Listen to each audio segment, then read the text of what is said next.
देश के प्रधानमंत्री जो हमेशा चुनाव रैली में जाते हैं, जिस प्रदेश में जाते हैं उसी प्रदेश के हो जाते हैं, वहीं के पूरे पहन लेते हैं कपड़े, और ख़ासकर नॉर्थ ईस्ट के बारे में लगातार कह रहे हैं कि हिंदुस्तान में ये पहली सरकार है जिसने नॉर्थ ईस्ट के साथ देश को जोड़ा है और इतना ध्यान दिया है। और आज मणिपुर जब 6 हफ्ते से जल रहा है तो प्रधानमंत्री ने एक शब्द अभी तक मणिपुर के बारे में बोला नहीं। तो उत्तराखंड की सरकार तो बिल्कुल चुप है, बल्कि मुख्यमंत्री खुद आग में घी डालने का काम कर रहे हैं और वो लगातार वहाँ लव जिहाद और लैंड जिहाद और पता नहीं तरह तरह के जिहाद की बात हो रही है। जबकि उत्तराखंड का सवाल है कि जोशीमठ बर्बादी के कगार पर है। उत्तराखंड का सवाल है रोजगार को लेकर के नौजवान बेहद इस समय आक्रोश में है। अंकिता भंडारी की हत्या के बाद अभी तक न्याय नहीं मिला और उस प्रदेश में ये पूरे एक हिंदू मुस्लिम तनाव पैदा करके ऐसा माहौल बना दिया गया। लग रहा है कि देश में दोबारा कोई पार्टीशन की नौबत आ गई। आपके उत्तराखंड में वही स्थिति बन रही है जहां पूरे मुस्लिम लोगों को दुकान बंद करने और शहर छोड़ करके भागने के लिए मजबूर किया गया और सरकार पूरी तरह से बेकार। बिल्कुल यही स्थिति महिला पहलवानों के साथ बनी हुई है। सरकार इस कदर ब्रिजभूषण शरण सिंह से डरी हुई है कि अभी तक जो उनको जेल के अंदर होना चाहिए था कोई कार्रवाई नहीं हुई। जो जोगी जी कहते थे कि हम माफिया मुक्त उत्तर प्रदेश बना रहे हैं, लेकिन उसकी असलियत अब बिल्कुल सामने आ रही है जब ब्रिजभूषण शरण सिंह के आगे जोगी सरकार, मोदी सरकार, अमित शाह, ये सारे लोग बिल्कुल नतमस्तक दिख रहे हैं। तो सरकार की ये जो राजनीति है देश में फूट डालने वाली, नफरत फैलाने वाली, ये राजनीति देश की अर्थव्यवस्था के लिए भी घातक साबित हो रही है। विपक्षी एकता बन रही है, उसको आंदोलन के रास्ते पर आगे बढ़ने की ज़रूरत, आगे बढ़ाने की ज़रूरत है और हमें लगता है कि बिहार में ये सही शुरुआत हो रही है। 23 तारीख को पटना में इस दिशा में एक बड़ी राष्ट्रीय बैठक होगी और इस कदम का हम स्वागत करते हैं। दरअसल हमने, आपको याद होगा, फरवरी महीने में जब पार्टी का महाधिवेशन हुआ, उसी महाधिवेशन के समय से ही हमने इस दिशा में प्रयत्न शुरू किया था और हमें खुशी है कि इस मामले में जो भी गतिरोध था वो टूट रहा है और एक बेहतर माहौल में एक व्यापक विपक्षी एकता जिसकी ज़रूरत है, हम उस दिशा में आगे बढ़ रहे हैं। बिहार के बाहर की बात करें कुछ राष्ट्रीय संदर्भ में, तो स्थिति इस समय देश में बेहद गंभीर है। आप देख रहे हैं कि पिछले 6 हफ्ते से मणिपुर जल रहा है, 3 मई से, और ये बिल्कुल समझ में आने लायक बात नहीं है कि देश के प्रधानमंत्री जो हमेशा चुनाव रैली में जाते हैं, जिस प्रदेश में जाते हैं उसी प्रदेश के हो जाते हैं, वहीं के पूरे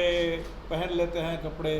और ख़ासकर नॉर्थ ईस्ट के बारे में लगातार कह रहे हैं कि हिंदुस्तान में ये पहली सरकार है जिसने नॉर्थ ईस्ट के साथ देश को जोड़ा है और इतना ध्यान दिया है। और आज मणिपुर जब 6 हफ्ते से जल रहा है तो प्रधानमंत्री ने एक शब्द अभी तक मणिपुर के बारे में बोला नहीं। तो बहुत ही गंभीर परिस्थिति है और लग नहीं रहा है कि वहाँ, वैसे तो 355 के तहत केंद्र सरकार ने पूरे पावर्स अपने हाथ में ले लिया है, लेकिन फिर भी स्थिति गंभीर बनी हुई है। इसी तरह हम देख रहे हैं कि उत्तराखंड में आज 15 तारीख है और कई शहर में हिंदुत्ववादी संगठनों ने मुस्लिम दुकानों को बंद करने के लिए, लोगों को घर छोड़ के भागने के लिए इन्होंने पूरा ऐलान कर रखा है। और हैरानी की बात है कि सुप्रीम कोर्ट ने अभी कुछ दिन पहले ही सुप्रीम कोर्ट ने कहा था कि कहीं भी कोई हेट स्पीच, और यहाँ तो कोई स्पीच की बात नहीं है, स्पीच से बढ़कर के एक्शन चल रहा है, वायलेंस दिख रहा है, तो जहाँ भी ऐसे कोई हेट स्पीच या इसी तरीके की कार्रवाई, हेट कैंपेन वो चले, तो सरकार को चाहिए उसको तत्काल संज्ञान में लेकर के कानूनी प्रक्रिया करे इसको रोकने के लिए। तो उत्तराखंड की सरकार तो बिल्कुल चुप है, बल्कि मुख्यमंत्री खुद आग में घी डालने का काम कर रहे हैं और वो लगातार वहाँ लव जिहाद और लैंड जिहाद और पता नहीं तरह तरह के जिहाद की बात हो रही है, जबकि उत्तराखंड का सवाल है कि जोशीमठ बर्बादी के कगार पर है। उत्तराखंड का सवाल है रोज़गार को लेकर के नौजवान बेहद इस समय आक्रोश में है। अंकिता भंडारी की हत्या के बाद अभी तक न्याय नहीं मिला और उस प्रदेश में ये पूरे एक हिंदू मुस्लिम तनाव पैदा करके ऐसा माहौल बना दिया गया। लग रहा है कि देश में दोबारा कोई पार्टीशन की नौबत आ गई। पार्टीशन के समय में जैसे माइग्रेशन दिखता था एक जगह से दूसरे जगह, आज आपको मणिपुर में वही दिख रहा है, कुकिया और मैतेई के बीच में। आपके उत्तराखंड में वही स्थिति बन रही है जहां पूरे मुस्लिम लोगों को दुकान बंद करने और शहर छोड़ करके भागने के लिए मजबूर किया गया और सरकार पूरी तरह से बेदखल। बिल्कुल यही स्थिति महिला पहलवानों के साथ बनी हुई है। इतना बड़ा मुद्दा और अभी तक अचानक एक खबर आई कि अमित शाह के साथ रात में क्या बात हुई, लेकिन कोई कार्रवाई बृजभूषण शरण सिंह पर नहीं हुई। ये बात बिल्कुल समझ में नहीं आती है कि मोदी सरकार, जिसके बारे में कहा जाता है कि देश की सबसे मजबूत सरकार, और वो सरकार एक माफिया सांसद के आगे बिल्कुल लाचार दिख रही है कि या तो सरकार और माफिया सांसद वो एक ही जगह पर है। सरकार ये समझती है कि ये महिलाओं के जो मुद्दे हैं, ये जो पहलवानों की मांग है इंसाफ की, इस मांग का कोई मतलब नहीं है और इसीलिए इसको ठुकराया जाना चाहिए। या तो यही सरकार की समझ है, और नहीं तो सरकार इस कदर बृजभूषण शरण सिंह से डरी हुई है कि अभी तक जो उनको जेल के अंदर होना चाहिए था कोई कार्रवाई नहीं हुई। तो बिल्कुल सरकार के दो नारे, एक नारा बेटी बचाओ बेटी पढ़ाओ, वो भी बिल्कुल खोखला दिख रहा है। और उत्तर प्रदेश में जो इनका दावा है कि हम माफिया मुक्त उत्तर प्रदेश बना रहे हैं, किसी अतीक अहमद की बिना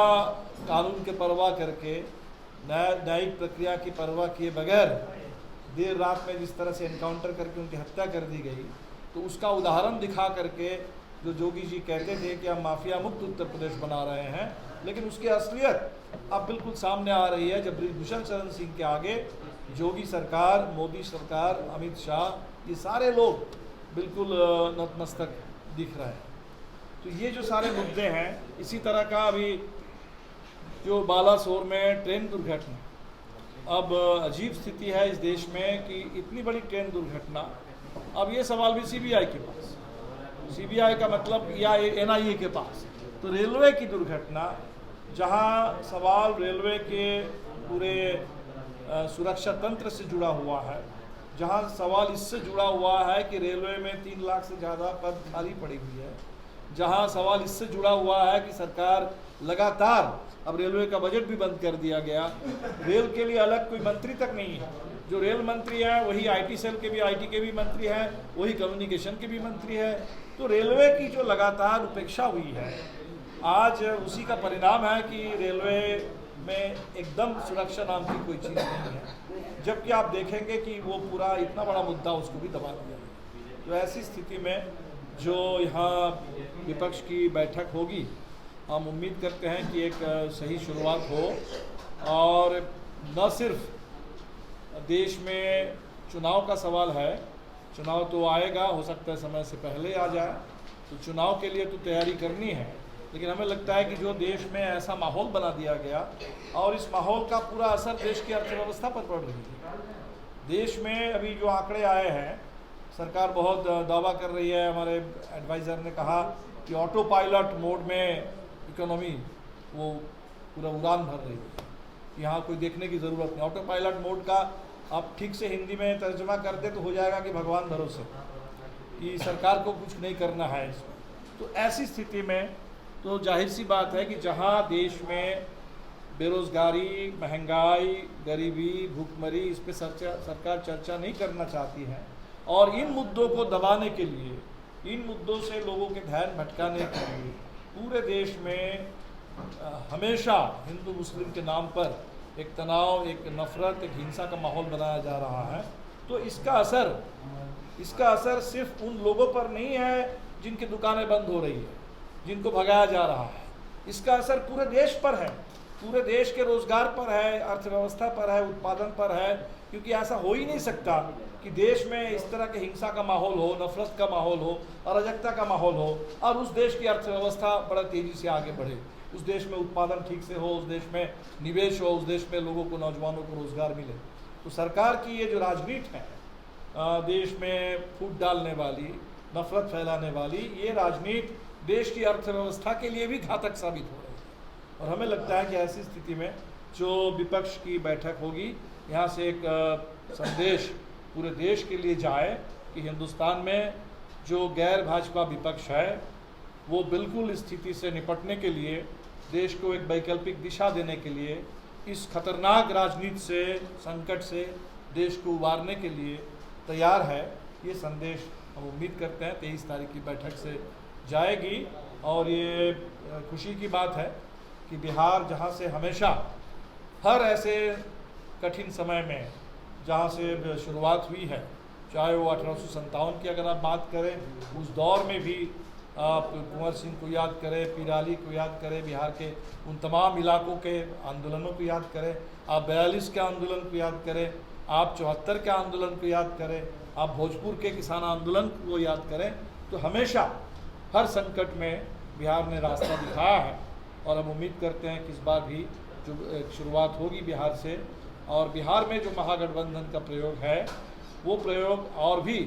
बड़े पैमाने पर, राष्ट्रीय स्तर पर ये प्रयोग सफल होगा। और हमारी इसके साथ पूरा हमारा समर्थन है। मैं मुजफ्फरपुर से इसकी शुरुआत की थी कि बिहार में मुस्लिम समुदाय, दलित समुदाय या बिहार की महिलाएं, जहां भी सबसे ज़्यादा अन्याय जिनको झेलना पड़ता है, तो उस अन्याय के खिलाफ न्याय की लड़ाई को तेज करने के लिए हमने इंसाफ मंच का गठन किया था। और अभी वो इंसाफ मंच का एक बड़ा राज्य सम्मेलन 25 तारीख को यहाँ होगा। हमने ये जो देखा कि रामनवमी के मौके पर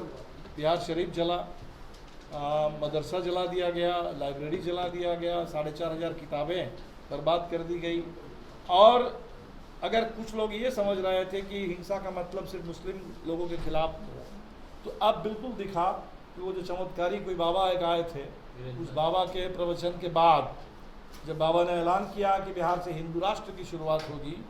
तो हमने देखा कि उस हिंदू राष्ट्र में जहां बाबा का प्रवचन हो रहा था, उसके बगल में सबसे नज़दीक में जो अंबेडकर की मूर्ति लगी हुई थी, तो लगे हाथ उस मूर्ति को तोड़ा गया। तो बिल्कुल साफ एक दिख रहा है कि सिर्फ मदरसे पर, मस्जिदों पर हमले नहीं हो रहे हैं, अंबेडकर की मूर्तियों पर फिर से हमले के एक दौर शुरू हो गया है। सिवान में हमारे कॉमरेड सतदेव राम जो विधायक दल के उपनेता हैं, उनके विधायक फंड से जो चबूतरा बना जहां अंबेडकर की मूर्ति लगनी थी, वहां हमने देखा कि एक वीडियो ने बुलडोज़र से उस चबूतरे को ही तोड़ दिया। हालांकि उस वीडियो के खिलाफ अब डीएम के ओर से कार्रवाई हो रही है और बिल्कुल हम लोगों ने तय किया कि वहाँ वो मूर्ति लगेगी। तो ये जो पूरे बिहार में उन्माद और उत्पात की जो एक साजिश चल रही है बिहार में महागठबंधन सरकार को अस्थिर करने के लिए, और पूरे बिहार जहाँ से पूरे देश को एक विपक्षी एकता का संदेश जा रहा है, उस जगह पर एक उन्माद उत्पात का माहौल बनाने के लिए कभी बिहार शरीफ जलाया जा रहा है, कभी नौबतपुर में अंबेडकर की मूर्ति तोड़ी जा रही है। ये जो उन्माद और उत्पात की ताकतें हैं, हमें लगता है कि बहुत मजबूती के साथ लड़ना होगा, इन ताकतों को पीछे धकेलना होगा। और बिहार में न्याय के लिए लड़ने वाले हर तबका, हर समुदाय, हर आवाज़, उसको एक जगह पर ला करके एक मजबूत लड़ाई की ज़रूरत है। तो हमारी कोशिश होगी 25 तारीख को इंसाफ मंच के इस सम्मेलन के ज़रिए इस पूरे इंसाफ की लड़ाई को भी बिहार के हर कोने तक हम ले जाएं। और चुनाव से पहले ये कोई पीएम का चेहरा घोषित करने का, ये अमेरिकी परिपाटी है, राष्ट्रपति शासित प्रणाली की परिपाटी है। जहाँ संसदीय लोकतंत्र है वहाँ आमतौर पर ऐसी कोई परिपाटी होती नहीं थी। भारतीय जनता पार्टी ने इसकी शुरुआत की क्योंकि उनको लग रहा है कि उनको मोदी जी में एक ऐसा जादू मिल गया है। लेकिन अब वो जादू का असर क्या है, कर्नाटका ने दिखाया। वो जादू ऐसा है कि जहाँ मणिपुर जल रहा है 6 हफ्ते से और जादूगर वहाँ पहुँच नहीं पा रहे हैं। तो इसलिए हमें नहीं लगता है कि अभी तत्काल इसकी कोई ज़रूरत है, और जब समय आएगा, ज़रूरत होगी, तो बिल्कुल भरोसा है कि जो भी गठबंधन बने अभी तो सवाल है कि गठबंधन का मजबूत एजेंडा और एक पूरे देश में आंदोलन का माहौल बने, और जो अगला चुनाव है वो चुनाव अपने आप में देश को बचाने का, लोकतंत्र को बचाने का, संविधान की रक्षा करने का एक आंदोलन में तब्दील हो। हमें लगता है कि हमारा ज़्यादा जोर इस समय इस पूरे एजेंडा बनाने, माहौल बनाने, आंदोलन खड़ा करने पर है, और जब समय आएगा तो प्रधानमंत्री का भी चुनाव जरूर हो जाएगा बहुमत मिला तो।